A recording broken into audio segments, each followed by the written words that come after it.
The loud beep from the communication console broke the quiet on the bridge of the UES Vanguard. Lieutenant Dan Baker looked up from his station, eyes wide. "Commander Reynolds, we're getting something strange on the long-range scanner," he called. "Out." Commander Jack Reynolds put down his coffee mug and walked over.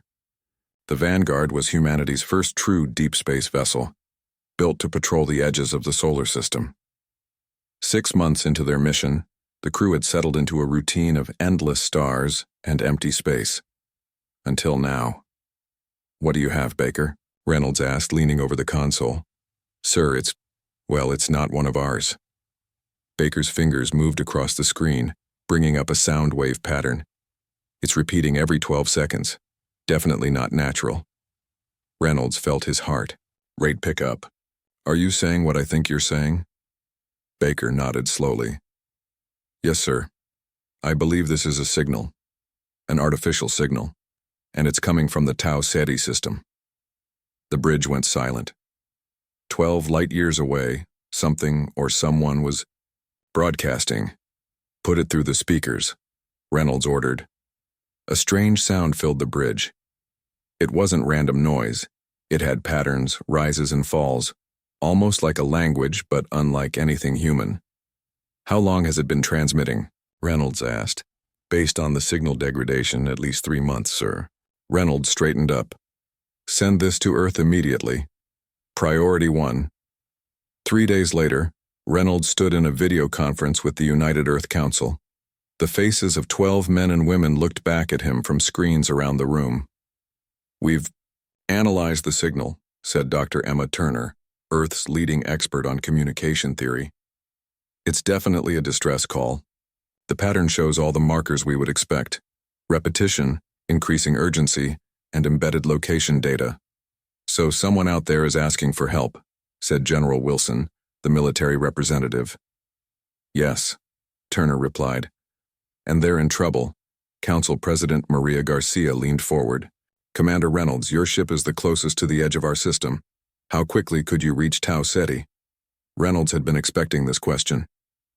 "With conventional drives? About 120 years." The faces on the screens fell. However, Reynolds continued, "There is another option. The Bell Laboratory has been testing an experimental faster-than-light drive. It's never been used on a ship this size, but the math checks out. If we install it on the Vanguard, we could reach Taetti in 3 weeks." The council members looked at each other. "That technology hasn't been fully tested," General Wilson objected. "True," Reynolds agreed. "But we're talking about first contact with an alien civilization. An alien civilization that needs our help. I think that's worth the risk." The debate lasted for hours. Some council members argued for caution. Others saw an opportunity to establish humanity as a helpful, peaceful species. General Wilson had the final word. "If we go ready for anything. This could be exactly what it seems, a cry for help, or it could be a trap. Mankind's first step into the stars should be with our best foot forward, but also with our hand near our weapon." President Garcia called for a vote. The result 8-4 in favor of the mission. "Commander Reynolds," she said, "you have new orders. The Vanguard will be fitted with the FTL drive. You will proceed to the Taetti system, investigate the distress signal, and render aid if possible. But your primary mission remains the safety of your crew and the interests of Earth." Reynolds nodded. "Understood, Madam President." 2 weeks later, the Vanguard looked very different. Engineers had worked day and night to install the experimental FTL drive. The ship had also received weapons upgrades, just in case. Reynolds addressed his crew of 50 in the main bay. Men and women who had signed up to patrol the solar system now found themselves about to make history. "In a few hours, we will become the first humans to travel faster than light, the first to leave our solar system, and possibly the first to meet beings from another world," Reynolds said. His voice echoed in the large room. "We don't know what we'll find at Taetti. We're answering a call for help, but we're going in prepared for anything. Earth is counting on us to be both diplomats and defenders." He looked at the faces watching him. Engineers, scientists, and yes, soldiers too. The best Earth had to offer. What the aliens don't know is that we come from what scientists now call a death world. Earth's gravity is strong. Our weather can kill. Our planet has earthquakes, volcanoes, hurricanes. We evolved fighting for survival every day. We've been prey, become predators, and fought wars against ourselves that nearly ended our species. He paused, letting his words sink in. But we also built art, music, and cities. We cured diseases and learned to work together. We reached for the stars. Whatever is waiting for us at Taetti, they're about to meet a species that knows both. War and peace better than most.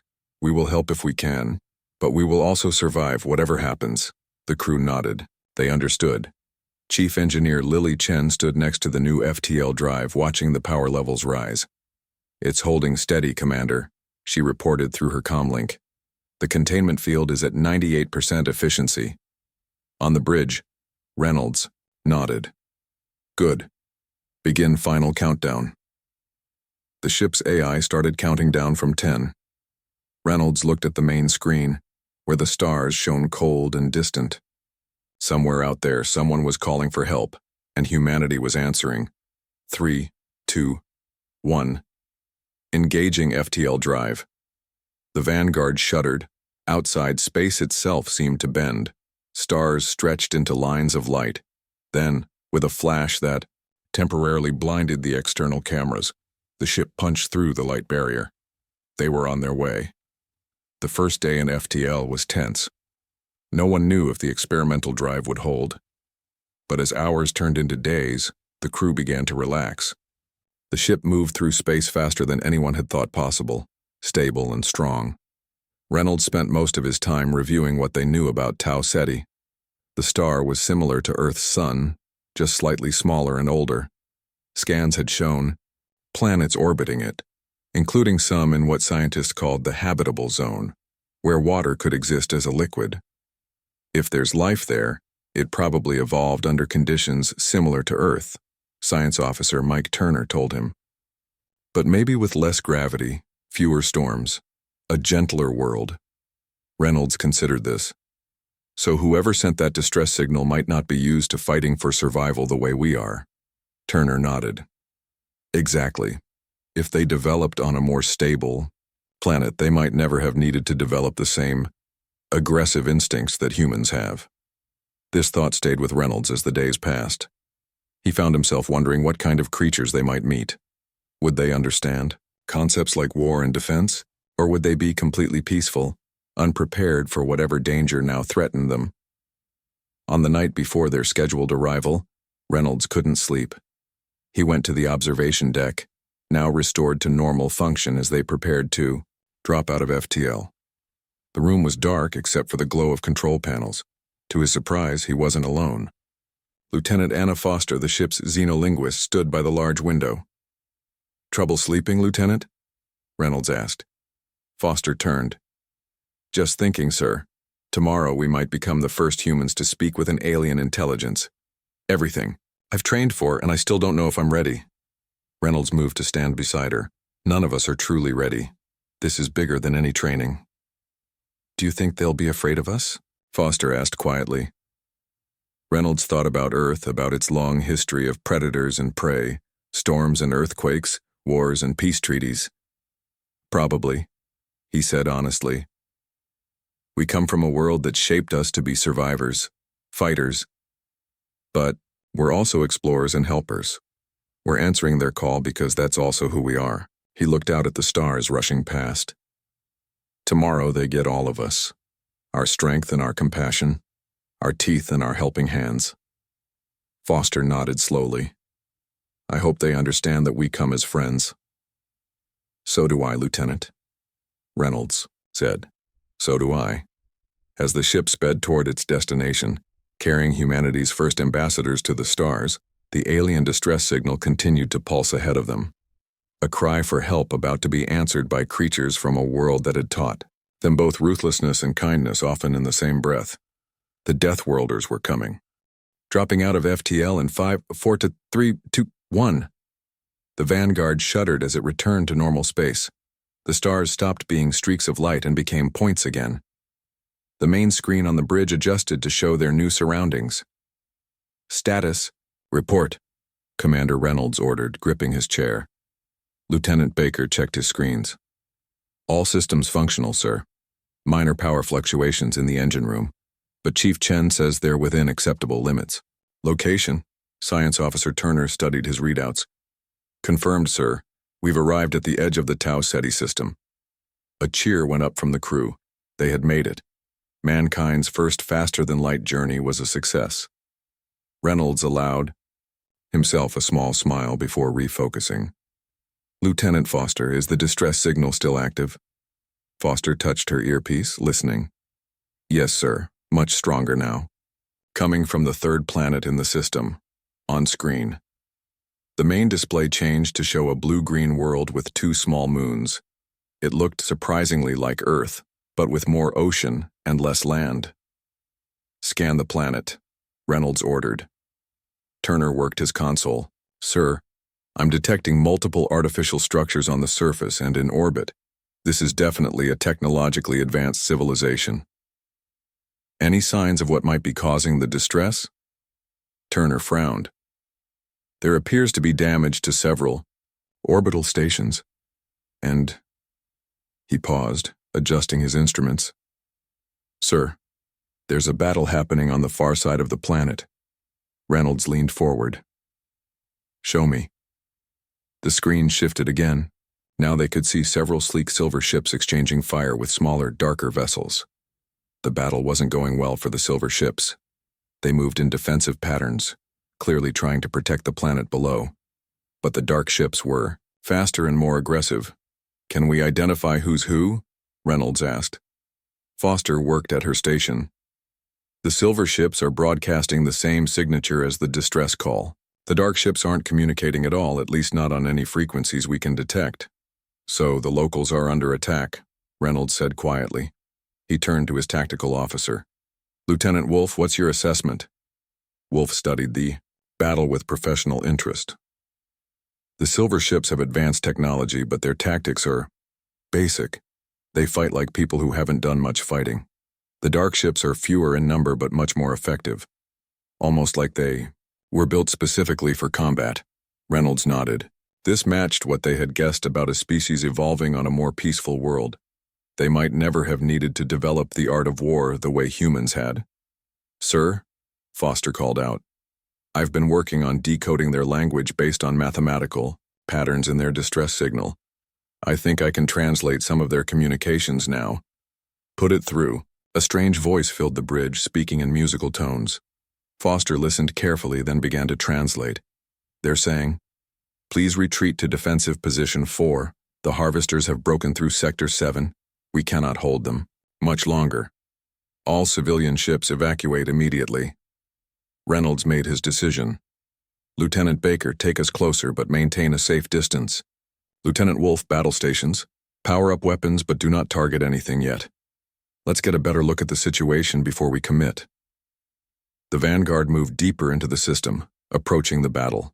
As they got closer, their sensors provided more details. "Sir," Turner reported, "the silver ships appear to be protecting several civilian evacuation vessels. The dark ships, these harvesters, are trying to cut them off." Reynolds studied the tactical display. "They haven't noticed us yet. We have the element of surprise." Just then, Foster straightened at her station. "Sir, I'm receiving a directed communication. They've spotted us." "On screen," Reynolds ordered. The main display showed the interior of what appeared to be the command center of one of the silver ships. The aliens looked almost human, but with pale blue skin, large eyes, and no visible hair. The one in the center wore what might be a uniform. Foster's translation software kicked in, converting the alien's musical speech into English. "Unknown vessel. We are the Nalari.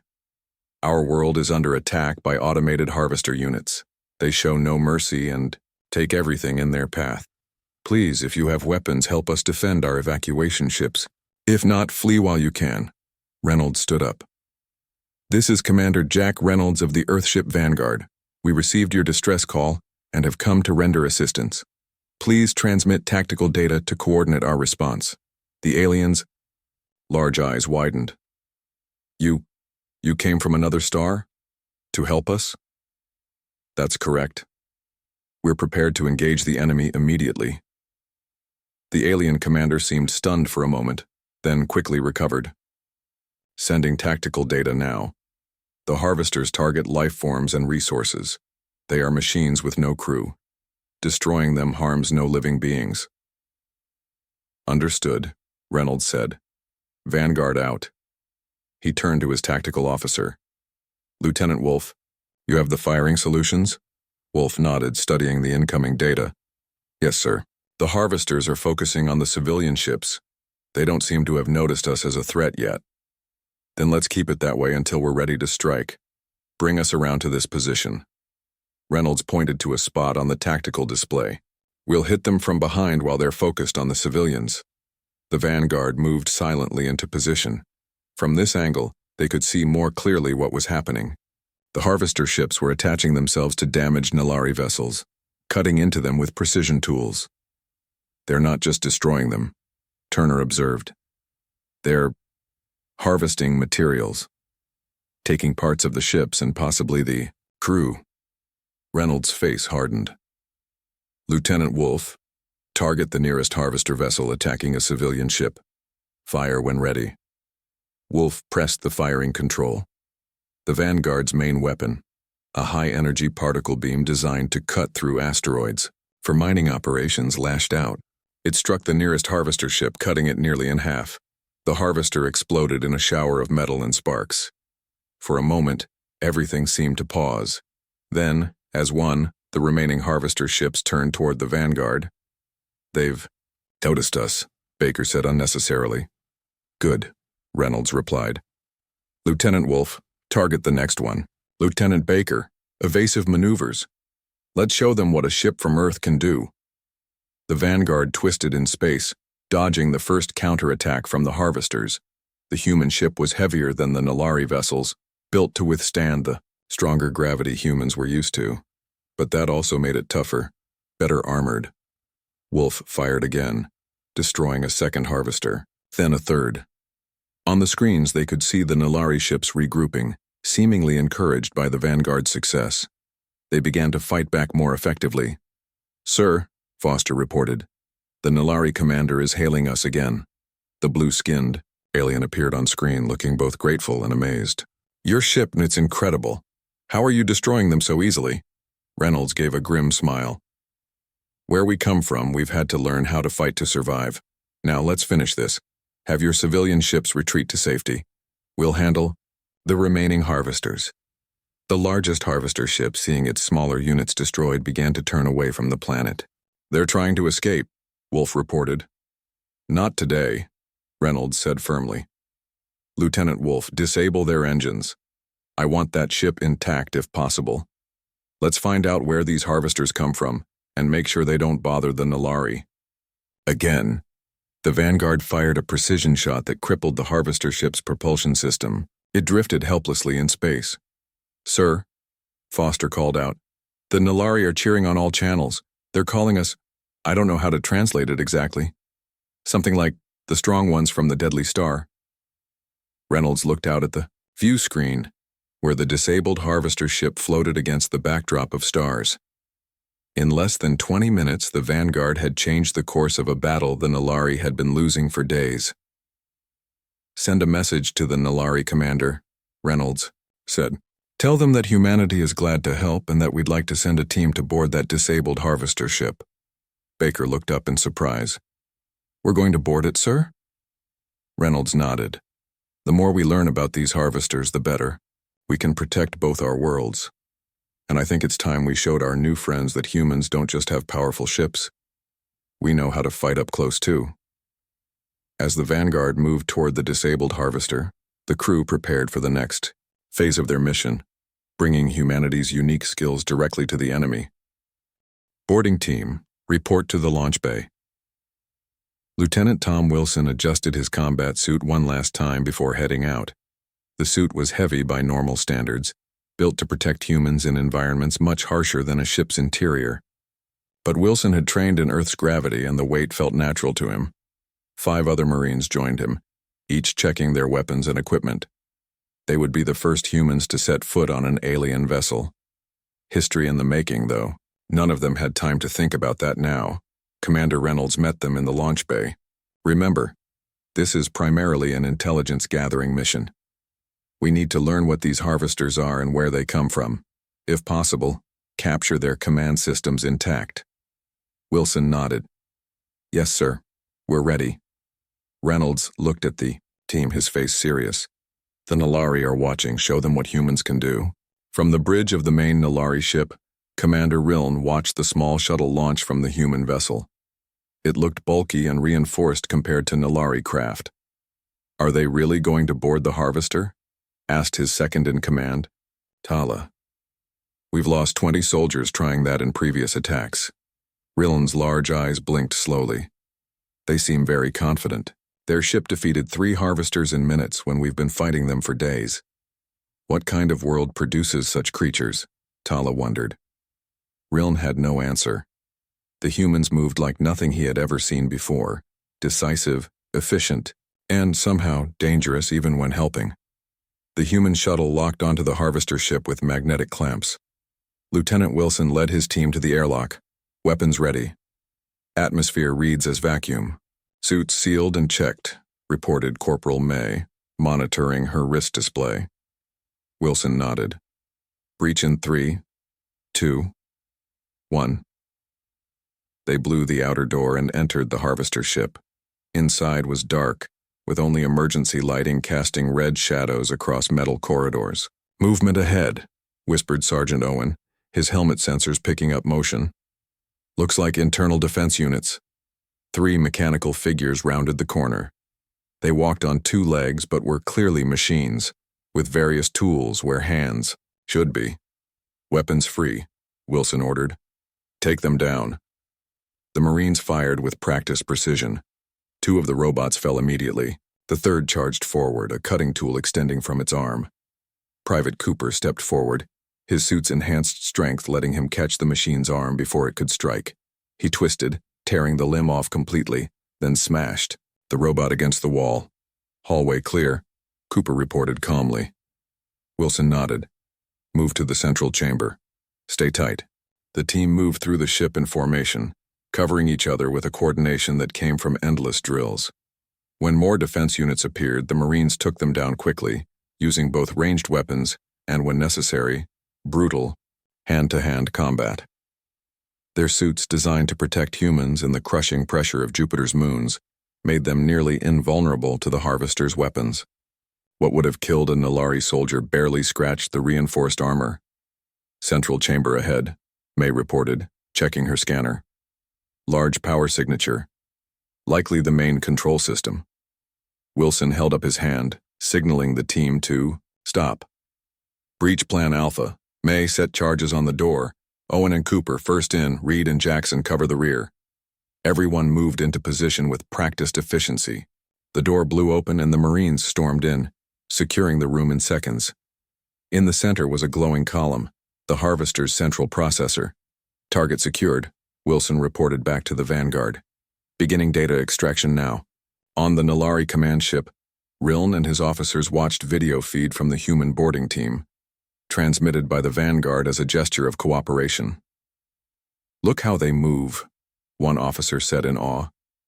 Always in protection formation.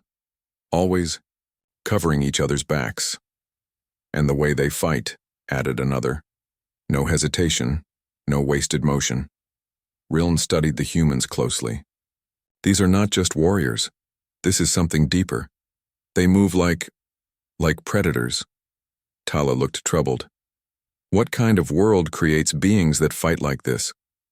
Lieutenant Foster was continuing her work translating the Nalari language when Science Officer Turner approached her station. The Nalari are fascinated by our boarding team, Turner said quietly. Foster nodded. I've been monitoring their communications. They keep using a word that translates roughly as born hunters or natural predators when referring to us. That makes sense, Turner replied. Their evolutionary history is very different from ours. Their planet has stable weather, lower gravity, and few large predators. They developed intelligence through cooperation, not competition or survival pressure. Foster considered this. So they never needed to learn to fight the way we did? Exactly. Earth shaped us into survivors. We had to be stronger, faster, more aggressive just to live another day. The Nalari never faced those challenges. On the main screen, they could see Wilson's team efficiently working to extract data from the Harvester's systems. What seemed routine to the humans was apparently extraordinary to the Nalari. 2 hours later, the boarding team returned to the Vanguard with the Harvester's central processor and several memory units. The mission had been a complete success, with no human casualties. Commander Reynolds met Wilson in the hangar bay. "Good work, Lieutenant." Wilson removed his helmet. "Thank you, sir. These Harvesters aren't designed to deal with serious resistance. Their internal defenses are meant for unarmored targets. Like the Nalari," Reynolds noted. "Yes, sir. The whole ship is built for efficiency, not combat. It's a collection machine, not a true warship." Reynolds nodded. "Get that processor to the science lab. I want to know everything about these Harvesters as soon as possible."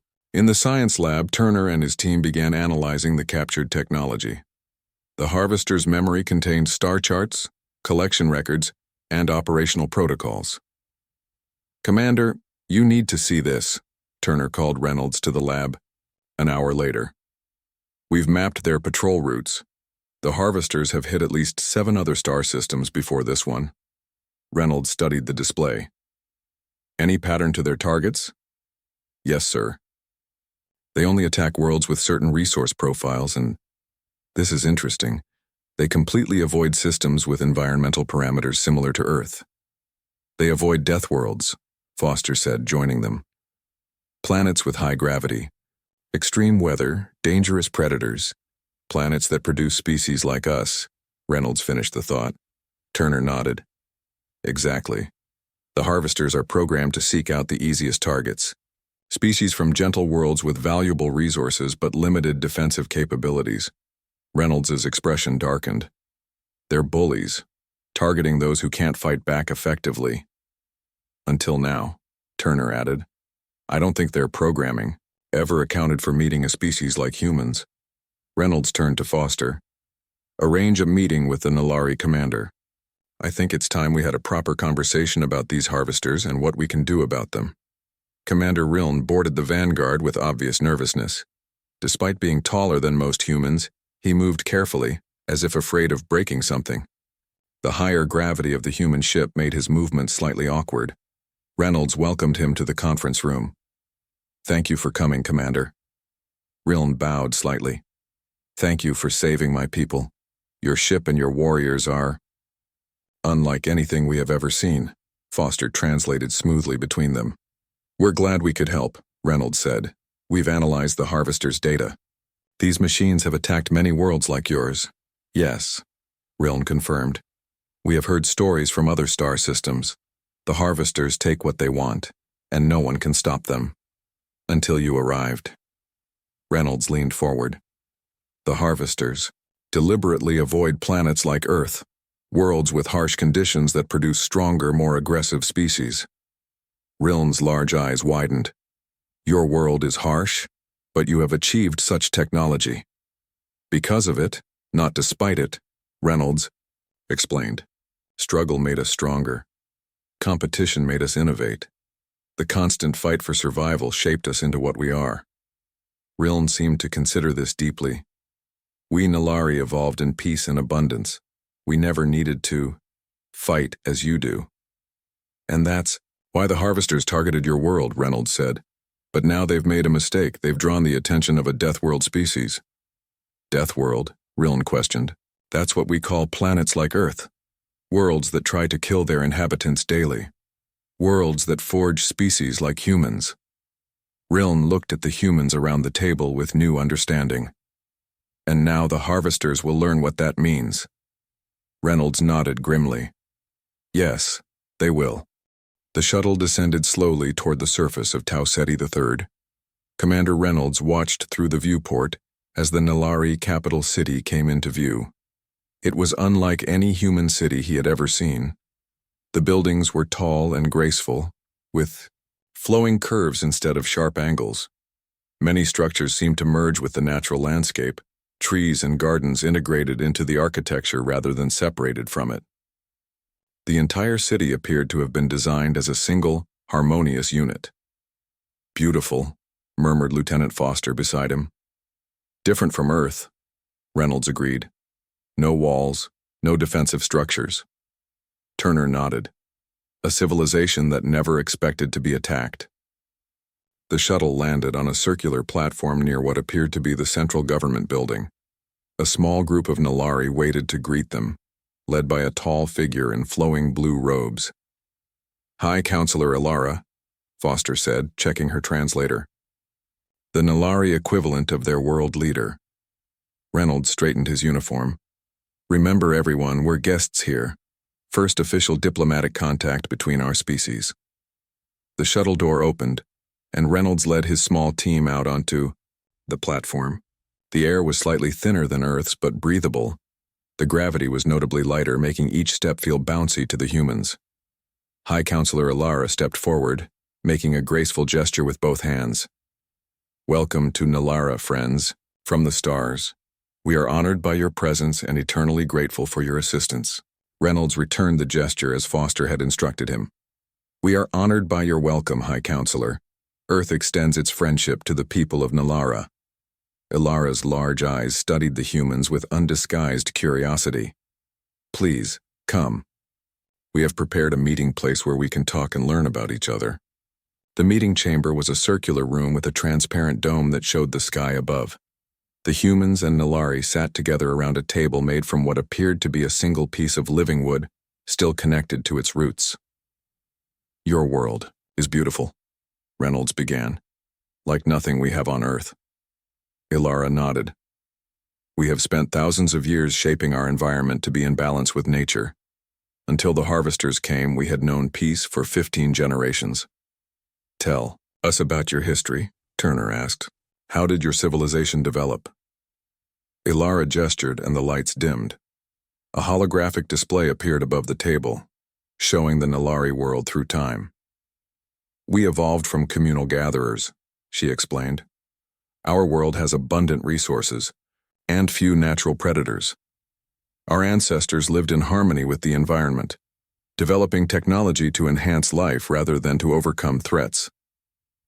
The display showed the Nalari civilization growing, building impressive structures, developing space travel, all without the wars or destruction that marked human history. "We explored our star system and eventually developed ways to travel to nearby stars," Ilara continued. "We met other peaceful species, established trade, shared knowledge. Then the IOI harvesters appeared. The display changed to show harvester ships attacking Nalari outposts. They came without warning or communication. They take resources, technology, even people. We had no defense against them. Our ships were not built for fighting." Reynolds nodded grimly. "Earth's history is different." At his signal, Turner activated their own display. The hologram showed Earth's diverse and often extreme environments. Towering mountains, vast oceans, dense jungles, scorching deserts. "Our world shaped us through challenge," Reynolds explained. "High gravity, extreme weather, tectonic activity, dangerous predators.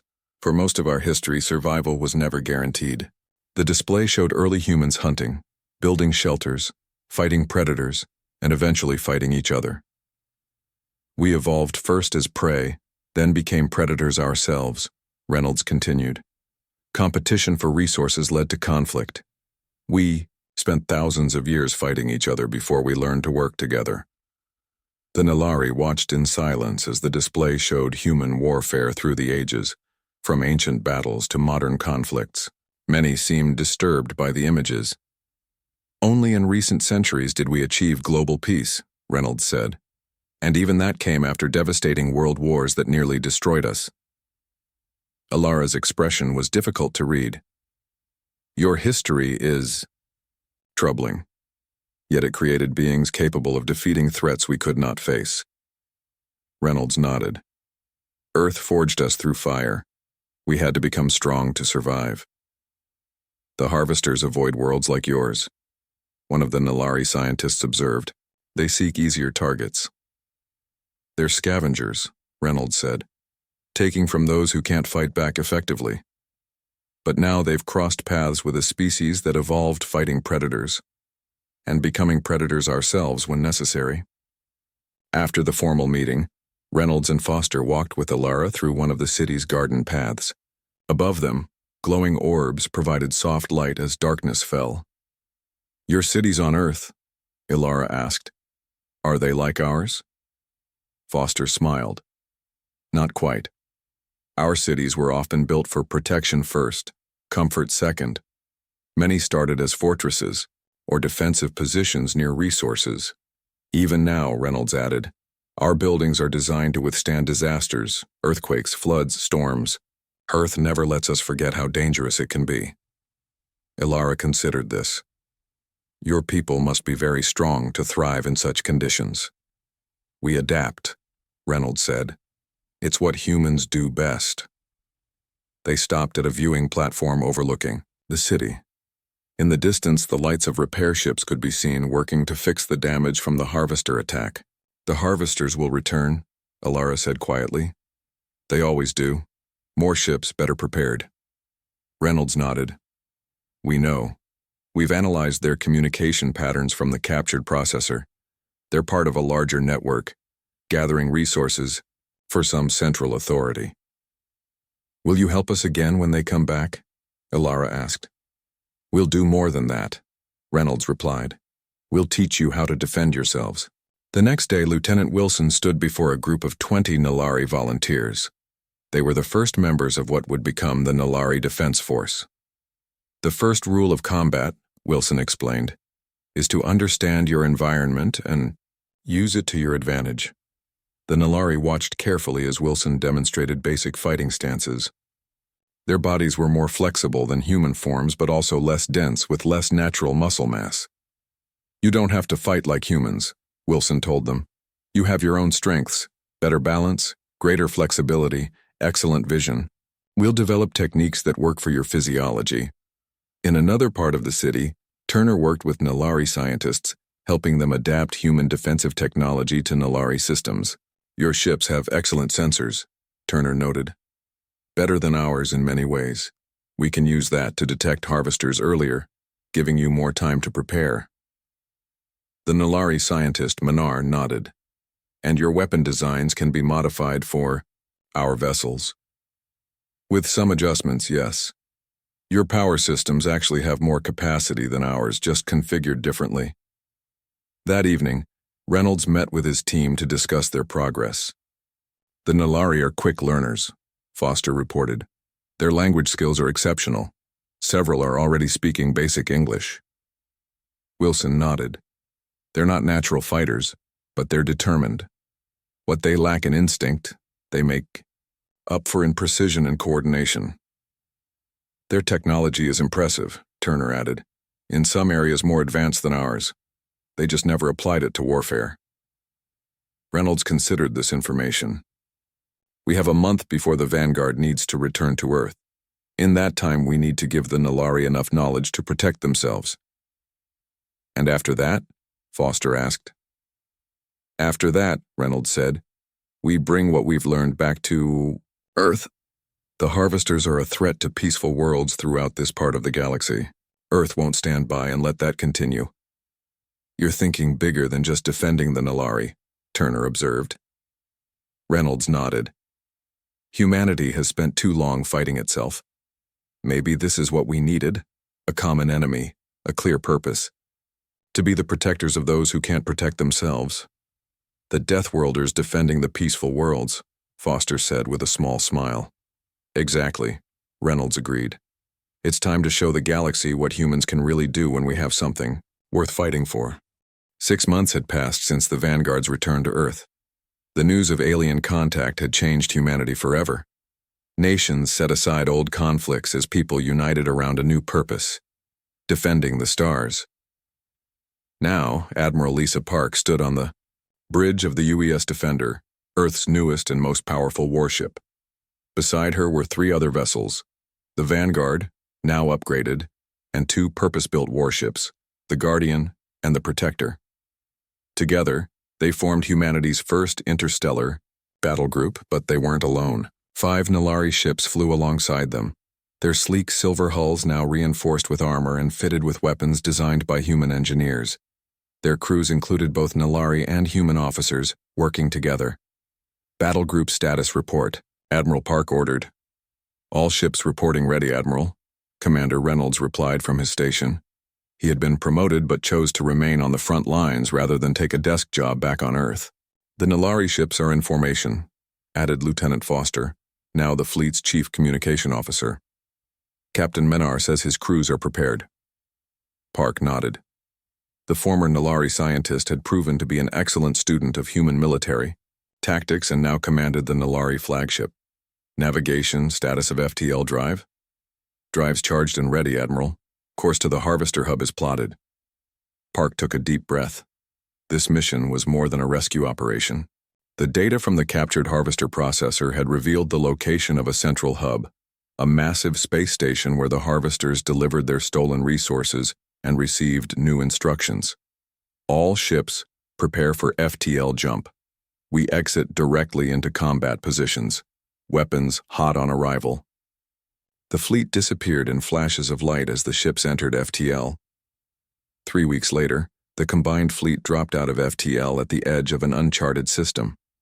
Before them floated a massive structure, a ring-shaped station orbiting a small, rocky planet. Harvester Hub confirmed, Turner reported from the science station. I'm detecting over 30 Harvester ships docked or patrolling. Reynolds studied the tactical display. They've never faced a coordinated attack before. Their defenses are minimal. Park nodded.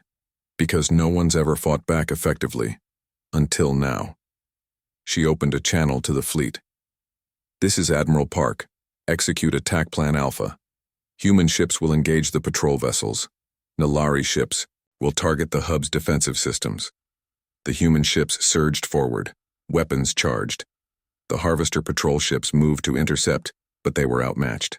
The Defender's main cannons, designed by engineers who had spent centuries perfecting weapons of war, tore through the first Harvester ship like paper. The Nalari vessels, more nimble than their human counterparts, darted around the hub, firing, precisely at defensive turrets and communication arrays. Their crews had trained for months under human guidance, turning their natural precision and coordination into deadly efficiency. From the hub, a swarm of smaller Harvester drones launched, moving to surround the attackers.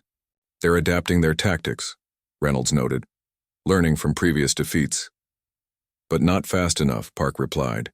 Deploy fighter squadrons. From the human ships, smaller craft launched, fighters piloted by humans who had grown up playing. Combat simulations. Their reflexes honed by generations of competitive gaming. They moved through the drone swarm with unpredictable patterns, destroying the Harvester units with practiced ease. On the Nalari flagship, Captain Menar watched the human pilots with admiration. They fly as if they were born in space, he said, to his human advisor, Lieutenant Wilson. Wilson smiled. On Earth, we have a saying, play hard, fight harder. Those pilots spent their childhoods in virtual dogfights. This is just the real thing. 3 hours into the battle, the combined fleet had destroyed most of the Harvester forces. The hub's defenses were crippled, its communication arrays smoking ruins. Admiral, Foster called out, I'm detecting a transmission. From the hub, it's attempting to communicate. Park raised an eyebrow. Put it through. The main screen flickered, showing not an alien face but a simple geometric pattern that pulsed as a synthetic voice spoke. Attention attacking vessels. This harvesting operation is essential for the continuation of the core intelligence. Your interference threatens multiple systems. We propose a compromise. We will avoid your species' territories and those of your allies in exchange for continued operation in unclaimed sectors. Park looked to Reynolds, who shook his head slightly. This is Admiral Lisa Park of the United Earth Fleet. Your harvesting operations involve attacking peaceful civilizations and taking their resources. That ends today. The pattern on the screen pulsed faster. This is inefficient. We seek only resources, not conflict. The weak species are plentiful and reproduce quickly. Their losses are acceptable in the greater balance. Park's expression hardened. Not to us. She cut the transmission and opened a channel to the fleet. All ships, commence final approach. Boarding teams prepare for deployment. We're taking that hub intact. Inside the Harvester hub, human and Nalari boarding teams moved through the corridors like a well-oiled machine. The humans led the way, their combat suits protecting them from the hub's defenses. The Nalari followed, using their superior senses to detect hidden dangers and their technical skills to bypass security systems. In the central control room, Reynolds led the primary team. Hub secured, he reported. Science teams can begin data extraction. Turner arrived with a team of human and Nalari scientists. We need to access the main database. If we can understand how the harvesters choose their targets, we can warn potential victims. As the scientists worked, a holographic display activated in the center of the room. The same geometric pattern appeared. Your actions are illogical, the core intelligence stated. You risk your existence to protect species that cannot protect themselves. This serves no evolutionary purpose. Reynolds stepped forward. That's where you're wrong. Humans evolved on a world that tried to kill us every day. We survived by working together, by protecting each other. That's not weakness. It's our greatest strength. Your species comes from a high-threat environment, the intelligence observed. A death world. You should value strength and survival above all else. We value life, Reynolds countered. All life. And we'll fight to protect it. Back on the Defender, Admiral Park received reports from across the hub. The operation was a complete success. The Harvester fleet was destroyed or disabled, and the hub was under their control. What do we do with this place? Foster asked, looking at the massive structure on the screen. We repurpose it, Park decided. Turn it into a forward base for our operations. There are more Harvester groups out there, according to the data we've captured. And there are other threats, too, targeting peaceful worlds. Reynolds nodded. The Nalari have already contacted 7 other species who've suffered Harvester attacks. They're eager to join our alliance. Park looked out at the stars visible through the view screen. 6 months ago, humanity had never left our solar system. Now we're building a coalition of species across multiple star systems. The Deathworlders, Foster said with a small smile, protecting those who evolved without our advantages. Send a message to Earth, Park ordered. Operation Sanctuary successful. Harvester hub secured. Request additional ships and personnel for the establishment of the first Interstellar Defense Force base. As the message was sent, Park looked around. The bridge at the mixed crew of humans and Nalari working together. Humans had spent their history fighting against nature and each other. Now they had found a better purpose for their fighting skills, defending those who couldn't defend themselves. Admiral, Reynolds said quietly, the Nalari have a question. They want to know what we call this new alliance. Park thought for a moment. The Sentinel Alliance, because we stand watch over the peaceful worlds. 1 year later, a new Harvester group approached a small planet in a distant system. Before they could begin their attack, 10 ships appeared, a mix of human, Nalari, and 3 other species, vessels. The lead ship broadcast a simple message. This world is under Sentinel Alliance protection.